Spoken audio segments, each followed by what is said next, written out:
ఇంద్రనీల్ గారు, మావిగన్ పైన చర్చ జరగకూడదనే కుట్రతోనే టాపిక్ డైవర్షన్ ని తీసుకొస్తున్నారా? జగన్మోహన్ రెడ్డి గారి పైన లేకపోతే ఆయన క్యారెక్టర్ పైన, ఆయన క్యారెక్టర్ అసాసినేషన్ జరిగే విధంగా ఎందుకు డిబేట్ పెడుతున్నారు, వార్తలు రాయిస్తున్నారు, ప్రెస్ మీట్లు పెడుతున్నారు? జరగాల్సిన చర్చ ఏంటి, జరుగుతున్నది ఏంటి? మొదటగా ప్రజలైతే మావిగన్ అనేది ఆ రోజు జగన్ గారు చెప్పినప్పుడు కొంత కొత్తగా అనిపించిన చర్చ పదే పదే జరిగిన తర్వాత ప్రజలు దానికి ఆమోద ముద్ర చేశారు అనేది మాత్రం చాలా స్పష్టంగా చాలా క్లియర్గా మనకి కనపడిపోతుంది.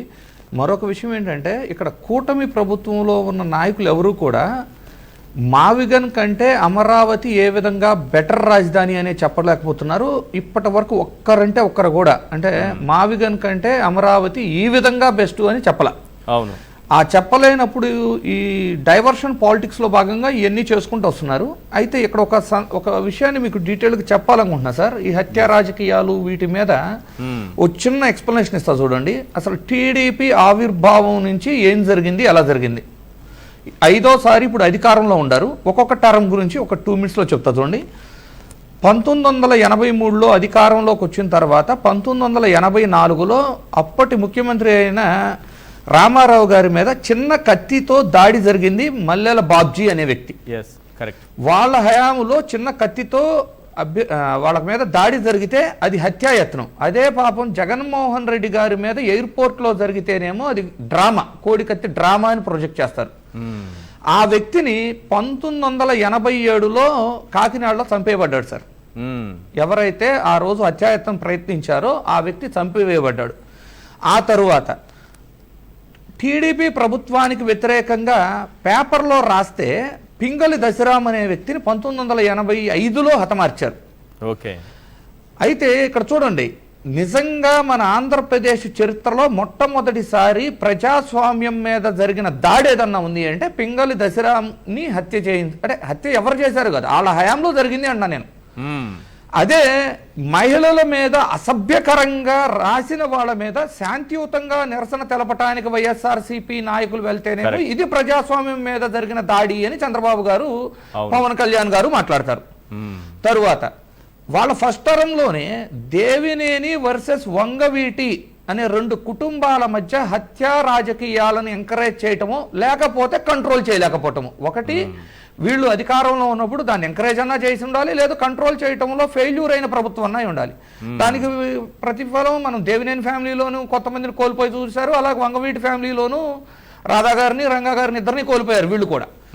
ఆ తర్వాత మళ్ళీ అధికారాన్ని కోల్పోయారు. మళ్ళీ ఎప్పుడు వచ్చారు అధికారంలో? మళ్ళీ 94లో అధికారంలోకి వస్తే ఇక్కడ కూడా ఒక ఇన్సిడెంట్ గుర్తుపెట్టుకోండి. 93లో పరిటాల రవి గారు సూరి గారి ఫ్యామిలీలో టీవీ బాంబు పెట్టడం వల్ల కుటుంబం మొత్తం చనిపోతే అలాంటి వ్యక్తిని 94లో టీడీపీలో జాయిన్ చేసుకొని ఫ్యాక్షన్ రాజకీయాలను ఎంకరేజ్ చేసింది ఎవరు? చంద్రబాబు గారు కదా. ఆ తర్వాత ఆ రాజకీయాల ఫలితాలు ఏంటి? టీవీ బాంబులు అవ్వచ్చు, జూబ్లీ హిల్స్ లో బాంబు లాస్ట్లు అవ్వచ్చు, ఎంతమంది సామాన్యులు వీళ్ళను ఒకళ్ళనొకళ్ళు అంతమొందించుకునే ప్రయత్నాల్లో చనిపోయారు. ఈ ఫ్యాక్షన్ వాతావరణాన్ని ఎంకరేజ్ చేసింది ఎవరు? అలాగే ఐపీఎస్ ఉమేష్ చంద్ర గారు అదే హయాంలో హత్య గావించబడ్డారు నక్సల్స్ చేతిలో. అంటే ఇది అధికార వైఫల్యం కాదా? శాంతి భద్రతలు కాపాడటంలో వైఫల్యమా కాదా? అదే టర్మ్లో గుర్తుపెట్టుకోండి, కోడెల శివప్రసాద్ గారు వాళ్ళ ఎమ్మెల్యే గారు వాళ్ళ ఇంట్లోనే బాంబులు తయారు చేస్తూ పేలి కొంతమంది చనిపోయిన మాట వాస్తవమా కాదా? ఎస్, బాంబులు తయారు చేస్తూ. ఆ తర్వాత మరలా అధికారంలోకి వచ్చారు. అధికారంలోకి వచ్చేటప్పటికే మాధవరెడ్డి గారు కూడా హత్య గావించబడ్డారు. 99లోనే మీకు మాధవరెడ్డి గారు కూడా హత్య గావించబడ్డారు. ఆ టైంలో చూస్తే మీకు 3వ టర్మ్ సార్, నక్సల్స్ని హ్యాండిల్ చేయలేకపోయిన ఒక ఫెయిల్యూర్ ప్రభుత్వం మరలా. మీకు 99లో ఉమేష్ చంద్ర గారు, 98లో చూసుకుంటే వైఎస్ రాజారెడ్డి గారు, 2000లో మాధవరెడ్డి గారు, అలాగే 2003లో అలిపిరిలో సైతం నక్సల్స్ బాంబ్ బ్లాస్ట్ చేశారు అని అందరికీ తెలిస్తే దాన్ని కూడా కాంగ్రెస్ మీదకు తోయాలని చూశారు. ఎలా? కాంగ్రెస్ వాళ్ళ భుజాల మీద నక్సల్స్ గన్ను పెట్టి అని ఎలక్షన్ ప్రమోషన్ చేసుకోవడం కోసం. సో ఫస్ట్ టర్మ్లో ప్రజాస్వామ్యం మీద దాడి చేశారు. వంగవీటి అండ్ దేవినేని మధ్య హత్య రాజకీయాల ఎంకరేజ్మెంట్ జరిగింది, లేదు వైఫల్యం. రెండో టర్మ్కి వచ్చేసరికి పరిటాల రవి లాంటి వాళ్ళని తీసుకొచ్చి పార్టీలో జాయిన్ చేసుకొని ఫ్యాక్షన్ వాతావరణాన్ని ఎంకరేజ్ చేశారు. మూడో టర్మ్ వచ్చేటానికి నక్సల్స్ విపరీతమైన ఏదో నక్సల్స్ చనిపోవటం, లేదు నక్సల్స్ దాడుల్లో ఐపీఎస్ అధికారులు, ఎమ్మెల్యేలు, మంత్రులు చనిపోవటం. ఆ తర్వాత 2004లో వైఎస్ రాజశేఖర రెడ్డి గారు అధికారంలోకి వచ్చిన తర్వాతే ఈ ఫ్యాక్షన్ వాతావరణం కానీ, లేదు నక్సల్స్ వాతావరణం కానీ లేకుండా శాంతి భద్రతలను కాపాడి ఈరోజు రాష్ట్రం శాంతియుతంగా ఉండే విధంగా పరిపాలన చేసింది ఎవరు అంటే 2004లో అధికారంలోకి వచ్చిన రాజశేఖర రెడ్డి గారు. మరలా వీళ్ళకి 2014లో రాష్ట్ర విభజన జరిగి అప్పుడు ఏదో అనుభవం ఉంది అన్న లెక్కలోనూ జనసేన బయట నుంచి మద్దతు ఇవ్వటం వల్ల అధికారం దక్కించుకున్నారు. దక్కించుకున్న వెంటనే మీరు చూసుకుంటే శేషాచలం అడవుల్లో 20 మంది కూలీలను ఎన్కౌంటర్ చేశారు. అది నేషనల్ వైడ్ చాలా పెద్ద ఇష్యూ అయింది. 2017లో పత్తికొండలో నారాయణ రెడ్డి గారి హత్య జరిగింది. అవును. సో సరే ఇవన్నీ అయిపోయినాయి. 5వ కూడా మళ్ళీ అవకాశం ఇచ్చారు.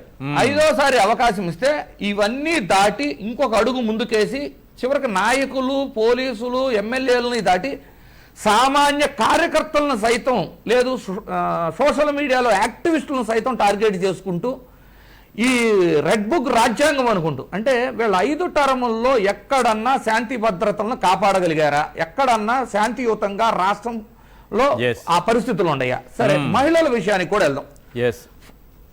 లక్ష్మీపార్వతి గారిని హ్యూమిలేట్ చేసిన ఇన్సిడెంట్స్ ఉన్నాయి. ఒక టర్మ్లో వనజాక్షి గారిని టార్గెట్ చేసినవి ఉన్నాయి.